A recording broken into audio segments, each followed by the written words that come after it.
আল্লাহ তুমি সব কিচ্ছু জানো, হে আমার প্রভু তুমি আমাকে মাফ করে দাও।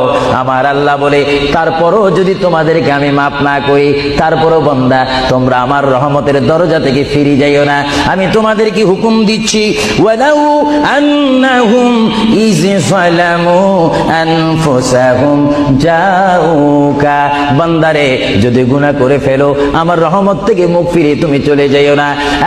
বান্দা, আকাশ পরিমাণ যদি গুনাহ করো, পাতাল পরিমাণ যদি গুনাহ করো, সাগরের পানি পরিমাণ যদি গুনাহ করো, পাহাড় তুলনায় যদি তুমি গুনাহ করো, আমার দরবার থেকে তুমি নিরাশ হইও না। বান্দা, আমি তোমাকে একটি রাস্তা বাতাই দিচ্ছি, একটি পথ তোমাকে আমি দেখাই দিচ্ছি। সেই পথটি কোন পথ তোমরা জানো? ওয়ালাউ আন্নাহুম ইয যালামু আনফুসাহুম জাউকা, বান্দারে যখন তোমরা বরবাদ হয়ে যাবে তখন তোমাদেরকে একটা পথ আমি তোমাদেরকে দেখাই দিলাম, সেই পথটির নাম হচ্ছে আমার রাসূলের মদিনা। জুড়ে বলেন সুবহানাল্লাহ।